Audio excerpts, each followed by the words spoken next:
Les cérémonies de commémoration de l'insurrection du Sud se sont poursuivies aujourd'hui.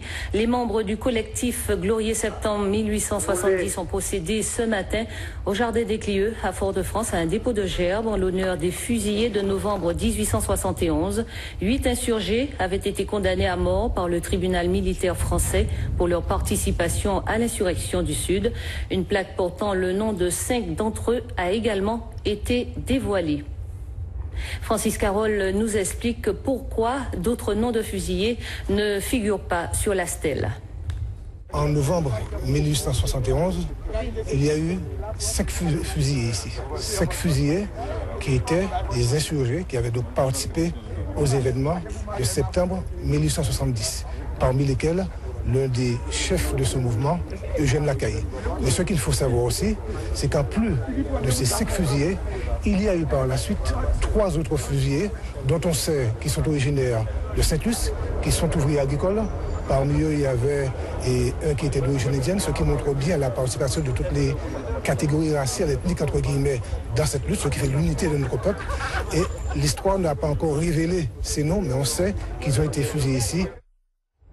Toujours dans le cadre des commémorations de l'insurrection du Sud, les élèves du lycée professionnel Lumina Sophie de Schellcher et ceux de seconde du lycée de Sainte-Marie, réunis autour d'un projet pédagogique, une fresque qui devrait retracer la vie et l'histoire de Lumina Sophie, dite surprise, une fresque qui sera réalisée sur 2 années, mais en attendant, ils ont marqué l'événement avec un tag. Vanessa Etienne, Michel Joseph. Une page d'histoire s'est de nouveau écrite, ou plutôt taguée, au lycée Lumina Sophie de Schellcher. Une façon originale pour ces élèves de seconde de rendre hommage à l'héroïne de l'insurrection du Sud, Lumina Sophie.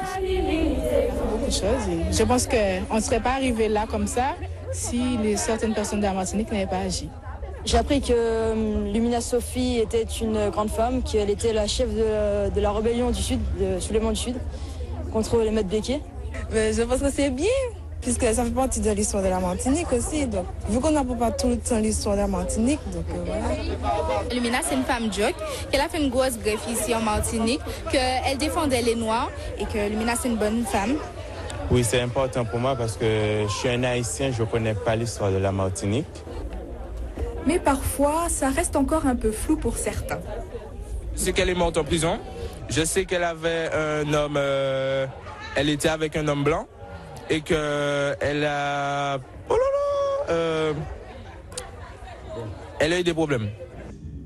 Autre temps fort de la matinée, une conférence animée par un historien, Jean-Louis Fonsat. Une manière ludique pour ses élèves de découvrir une page importante de l'histoire de la Martinique. Nous savons qu'en Martinique, qu'il est commémoré l'insurrection du Sud de septembre 1870. Donc nous nous sommes dit pourquoi ne pas aujourd'hui utiliser ce jour, cette date, pour pouvoir montrer à nos élèves ce qui s'est passé en 1870. Nous avons un maximum d'images sur l'histoire de Lumina Sophie qui découle d'une pièce de théâtre qui avait été jouée.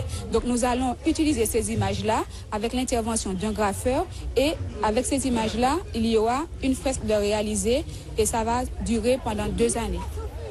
Un projet ambitieux afin que ces jeunes Martiniquais s'approprient leur histoire.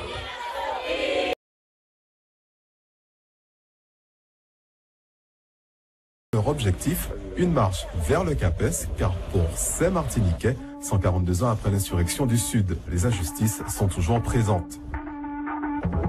Ces revendications, c'est les mêmes, parce que c'est toujours, c'est même Mounan qui l'a, hein. C'est les descendants, c'est Mounan qui dit qu'à mettre nous, famille nous en esclavage. Et là, regardez, il y a toujours là, on a mis nous en forme d'esclavage. Hein. Donc, l'injustice là toujours là.